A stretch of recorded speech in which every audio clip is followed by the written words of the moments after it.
4명의 소년이 말하지 않게 내기를 했습니다. 내기를 좀 더 흥미롭게 진행시켜 가고자 한밤중에 공동묘지가 있는 산에 올라가 3시간 동안 거기 머물면서 어떤 일이 있어도 말을 하지 않기로 약속을 했습니다. 밤에 돼서 내 친구가 등잔불 하나만 들고 산으로 올라갔습니다. 목적지인 공동묘지에 도착해서 서로 얼마의 거리를 두고 이렇게 앉아 있었습니다. 스산한 바람이 불고 이따금 들짐승 울음소리도 들려왔습니다. 모두 겁이 났지만 내기의 질세라 어금니를 깨물고 참았습니다. 그런데 설상가상으로 바람에 등잔불이 꺼져버리고 만 것입니다. 참다 못한 한 소년이 아이고 무서워라 하고는 옆에 있는 친구 곁으로 붙어 앉았습니다. 그러자 그 친구가 야, 너 말하지 않기로 하고선 왜 말하니? 그렇게 핀잔을 주었습니다. 그 말이 채 끝나기도 전에 또 다른 아이가 한 명도 아니고 2사람이나 벌써 약속을 어기면 어떡해? 라고 투덜대었습니다. 그러자마자 마지막 아이가 기다렸다는 듯이 지금까지 말을 안 한 사람은 나뿐이야. 그렇게 소리를 쳤습니다. 결국 4사람 모두 약속한 3시간을 다 채우지 못하고 말을 해버린 것입니다. 이 이야기는 하지 않아도 좋을 말들이 계속 꼬리에 꼬리를 물고 이어지는가 하면 해서는 아니 될 말들이 난무하고 있는 오늘의 세태를 풍자하고 있습니다. 우리는 이런 세태 속에서 살고 있습니다. 이런 까닭에 우리에게는 그 어떤 지혜보다도 경우에 합당한 말을 할 수 있는 지혜가 필요합니다. 특별히 오늘은 한글이 창제된 것을 기념하는 한글날입니다. 세종대왕께서 한글을 창제하신 것이 1443년이니까 지금으로부터 579년이나 전에 있었던 일입니다. 그 옛날에 이토록 과학적인 언어를 만들어내었다는 것은 우리 민족의 자부심이 아닐 수 없습니다. 그런데 중요한 것은 이 훌륭한 한글을 잘 사용하는 일입니다. 요즘 들어서 말을 줄여서 쓰는 게 유행처럼 번지면서 신조어들이 난무하고 있습니다. 이 신조어를 모르면 시대에 뒤처진 꼰대 취급을 받기가 일상입니다. 그러면 여러분들의 수준은 어떤지 여러분들의 꼰대 지수를 한번 확인해 보도록 하겠습니다. 제가 5문제를 낼 테니 한번 맞춰 보시기 바랍니다. 우선 쉬운 것부터 하겠습니다. 1번 죽다. 2번 전매추. 3번 완네스. 4번 만반잘부. 5번 일치월장. 나는 5개가 무슨 뜻인지 다 알겠다 하시는 분 손을 들어서 표해 주시기 바랍니다.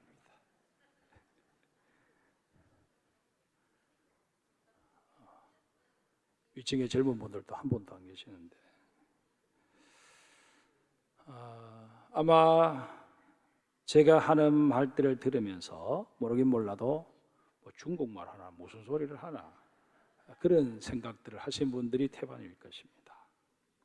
그러면 제가 친절하게 답을 말씀드리겠습니다.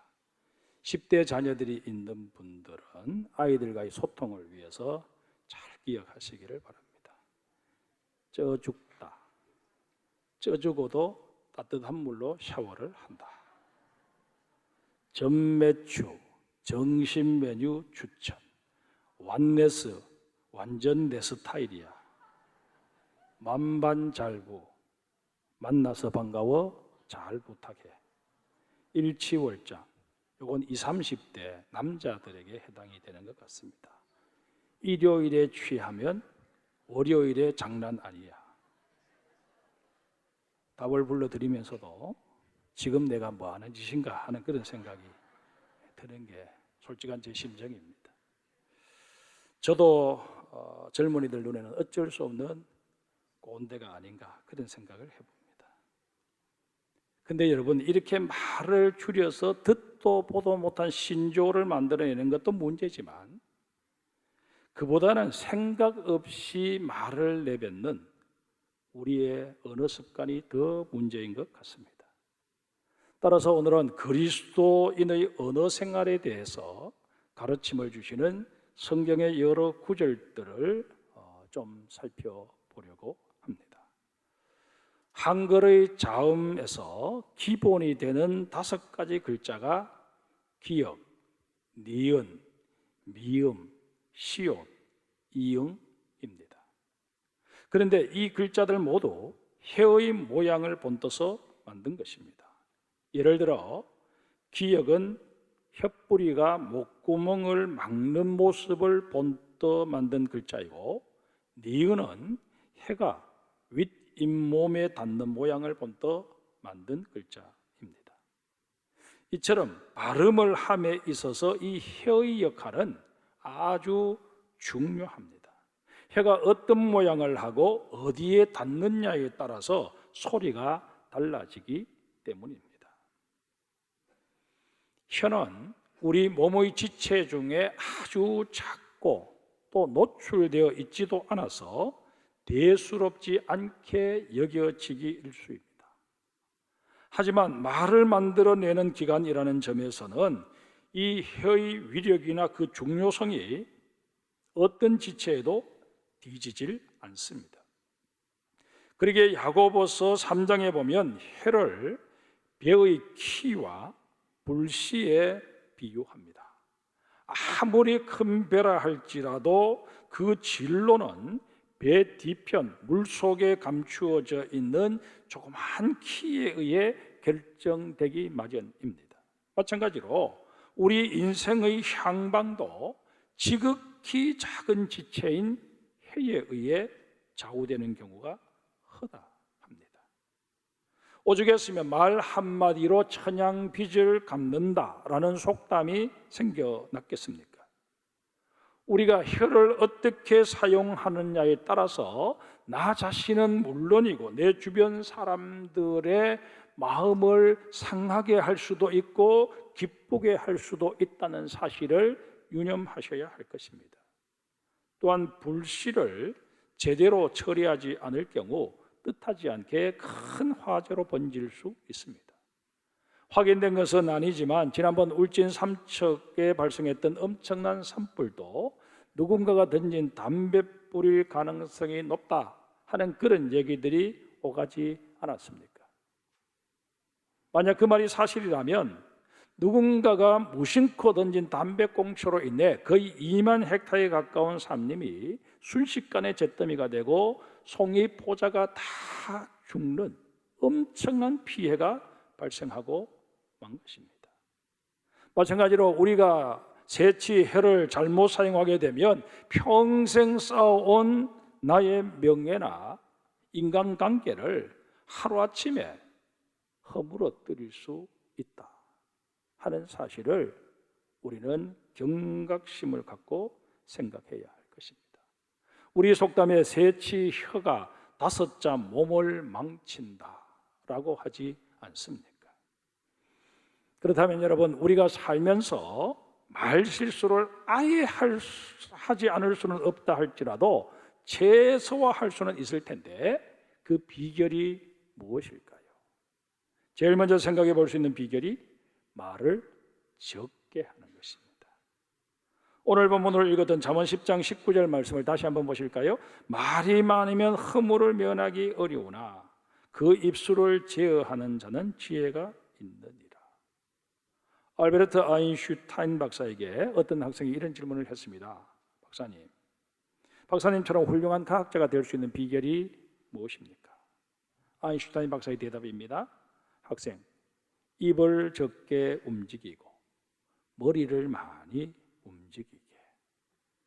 일반적으로 우리가 말을 많이 하게 되는 경우를 가만히 생각해 보면 그때는 내가 생각을 적게 하고 있는 때임을 알 수 있습니다. 또한 말을 많이 한다는 것은 자신이 감당해야 할 일을 소홀히 하고 있다는 방증이기도 합니다. 바울이 디모데에게 보낸 첫 번째 편지 디모데전서 5장 13절에 보면 또 그들은 게으름을 익혀 집집으로 돌아다니고 게으를 뿐 아니라 쓸데없는 말을 하며 일을 만들며 마땅히 아니할 말을 하나니라는 말씀이 있습니다. 바울은 말이 많은 것과 게으른 것을 동일시하고 있습니다. 그 근거가 무엇일까요?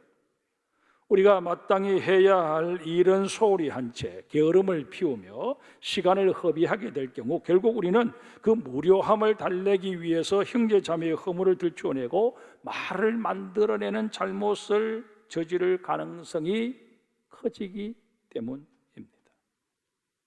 이런 맥락에서 볼 때 우리 그리스도인들은 일단 부지런하고 성실해야 합니다. 잠언에 보면 하나님께서 성실한 자를 사랑하시고 후하게 평가하신다 하는 사실을 분명히 알 수 있습니다.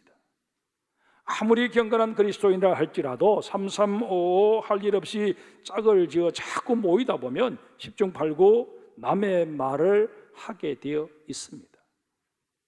그러기에 영적 유익을 위해 모이는 것이 아니라면 될 수 있는 대로 자제하고 오히려 그 시간에 개인적으로 하나님과 깊은 교제를 나눌 수 있는 기도의 시간, 경건의 시간을 가지는데 더 많은 시간을 할애해야 할 것입니다. 우리가 말의 실수를 면할 수 있는 두 번째 비결은 유순한 말을 하는 습관을 키우는 것입니다. 잠언 15장 1절에 유순한 대답은 분노를 쉬게 하여도 가격한 말은 노를 격동하느니라 라고 말씀하십니다.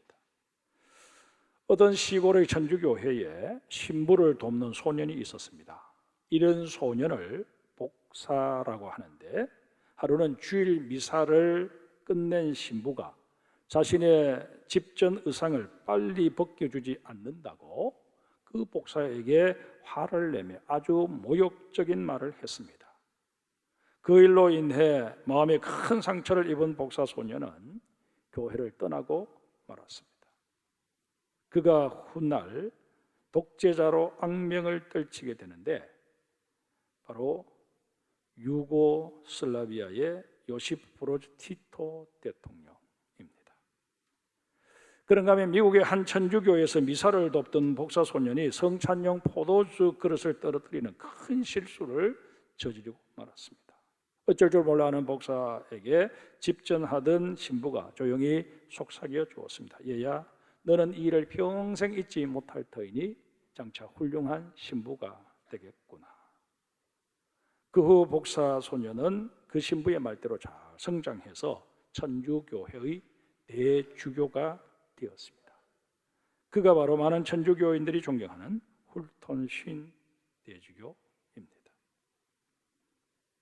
성도 여러분, 우리가 화를 다스리지 못하고 던지게 되는 말 한마디가 때로는 엄청난 파장을 불러일으킬 수 있다 하는 사실을 아셔야 합니다. 그러기에 전도서 기자는 급한 마음으로 노를 바라지 말라. 노는 우매한 자들의 품에 머무름이니라 라고 우리를 깨우쳐주고 있습니다. 바울 역시 무릇 더러운 말은 너희 입 밖에도 내지 말고 오직 덕을 세우는 데 소용되는 대로 선한 말을 하여 듣는 자들에게 은혜를 끼치게 하라 라고 우리를 권면하고 있습니다. 이런 까닭에 우리가 언어 생활을 위해 기도할 때마다 이사야 50장 4절의 말씀을 떠올릴 수 있어야 합니다. 주 여호와께서 학자의 혀를 내게 주사 나로 곤고한 자를 말로 어떻게 도와줄 줄을 알게 하시고 아침마다 깨우치시되 나의 귀를 깨우치사 학자들 같이 알아듣게 하옵소서. 하나님의 말씀을 잘 알아들을 뿐만 아니라 누군가에게 말을 할 때에도 치유의 말, 화평케 하는 말, 유순한 말, 살리는 말을 할 수 있어야 할 것입니다. 말의 실수를 최소화하기 위해 우리가 세 번째로 유념해야 할 사실은 올바른 언어 사용을 부단히 훈련해야 한다는 것입니다. 우리의 언어 습관을 가만히 살펴보면 적어도 세 가지 유형으로 나눌 수가 있습니다. 첫째는 그저 자기 의사만을 일방적으로 말해버리는 독선적이고 지시적인 언어 습관입니다. 이런 언어 습관을 일컬어 1인칭 언어 습관이라고 말합니다. 1인칭 언어 습관이 몸에 배어 있는 사람은 다스리는 사람이 내 말을 어떻게 받아들일까 하는 것에는 크게 신경을 쓰지 않습니다. 그렇다 보니 이런 사람의 말에는 언제나 교만과 독선이 깔려있기 마련입니다. 그런데 하나님께서는 이런 사람들에게 심히 교만한 말을 다시 하지 말 것이며 오만한 말을 너희 입에서 내지 말지어다. 여호와는 지식의 하나님이시라 행동을 따라보시느니라 라고 경고하십니다. 우리 언어 습관의 두 번째 유형은 수다쟁이처럼 전혀 책임질 수 없는 말들을 남발하는 것입니다. 이런 언어 습관을 가리켜 3인칭 언어 습관이라 그렇게 말합니다. 이런 사람들은 언제나 제3자의 이야기에 열을 올립니다. 이런 사람들에 대해서도 하나님께서는 다음과 같이 경고하십니다. 패역한 자는 다툼을 일으키고 말쟁이는 친한 것을 이간하느니라. 여기서 말씀하시는 패역한 자란 그 인품이 못돼 먹어서 남의 말을 잘못 옮기는 자를 지칭합니다. 말쟁이는 없는 말을 지어내거나 사소한 일을 침소봉대해서 듣는 사람이 오해할 수밖에 없도록 몰아가는 사람을 말합니다. 그러기에 우리는 패역한 자나 말쟁이를 멀리해야 합니다. 살펴보았듯이 우리 그리스도인들이 가져야 할 언어 습관은 1인칭도 3인칭도 아닙니다. 우리는 2인칭 언어 습관을 훈련해야 합니다. 2인칭 언어 습관은 한마디로 좋은 대화를 말합니다. 좋은 대화, 건강한 대화는 항상 소통을 전제로 합니다.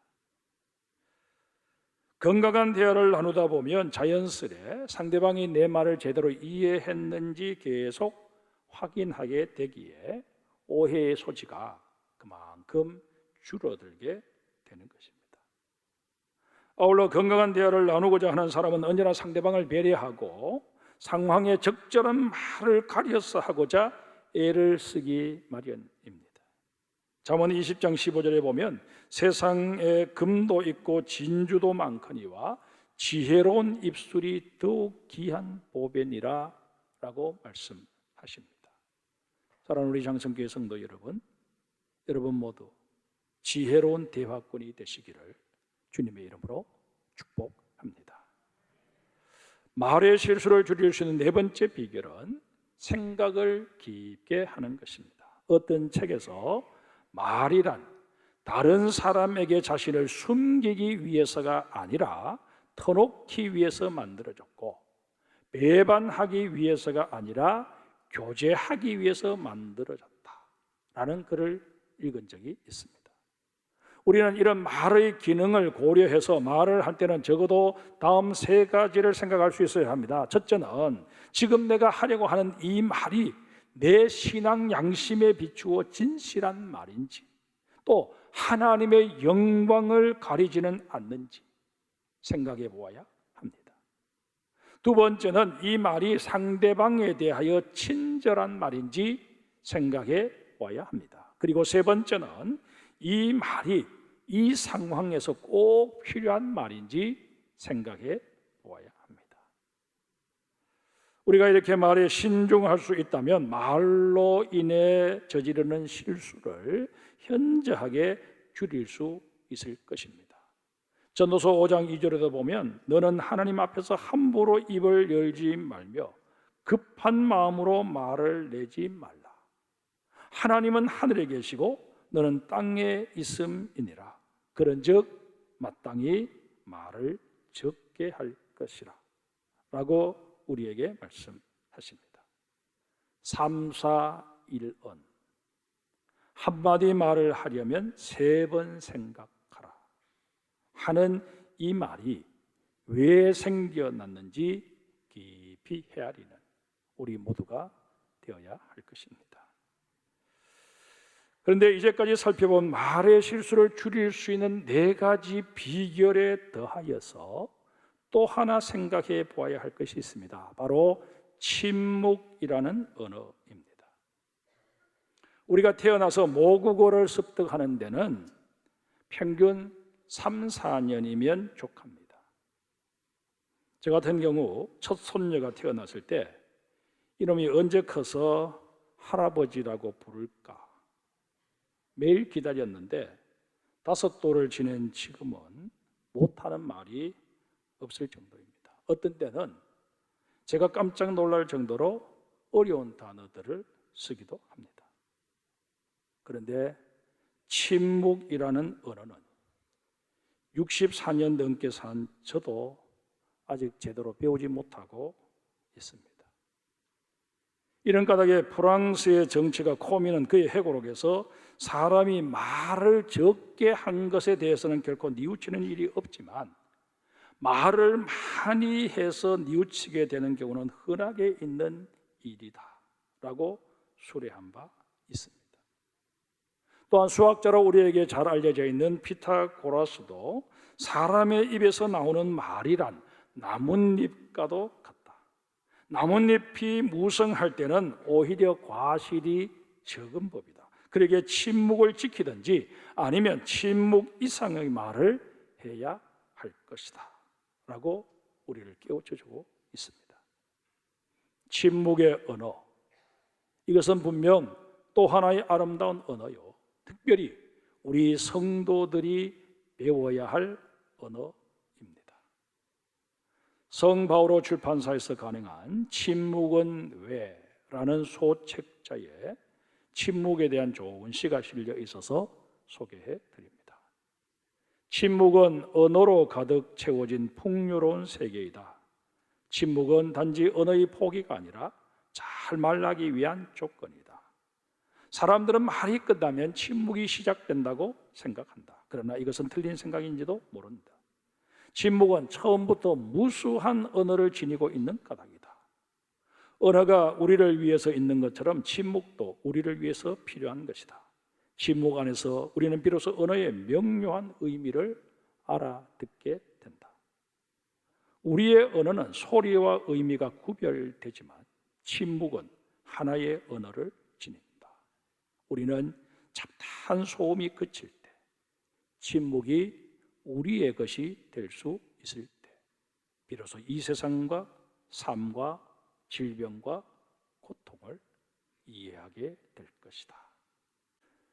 사랑하는 성도 여러분, 누군가가 내 뒤를 따라다니며 우리가 하루 동안 하는 말들을 녹음해서 우리에게 다시 들려준다면 어떨 것 같습니까?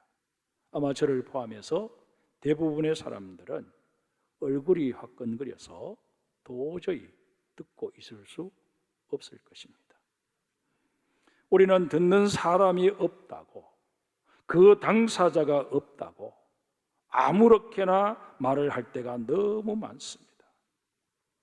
그러나 우리가 아무리 은밀한 중에 나눈 대화라 할지라도, 또 내가 나 혼자 뱉은 말이라 할지라도 하나님은 다 듣고 계십니다. 그러기에 우리는 삼가 혀로 실수하지 않도록, 말로 죄짓지 않도록 근신하고 절제해야 할 것입니다. 이스라엘의 성군 다윗은 언어의 실수를 줄이고자 하나님께 자신의 입술에 파수꾼을 세워달라고 기도하지 않았습니까? 오늘 본문 19절의 말씀을 우리 다시 한번 읽겠습니다. 19절입니다. 말이 많으면 허물을 면하기 어려우나 그 입술을 제어하는 자는 지혜가 있느니라. 아멘. 오늘 우리에게 주시는 하나님의 말씀입니다.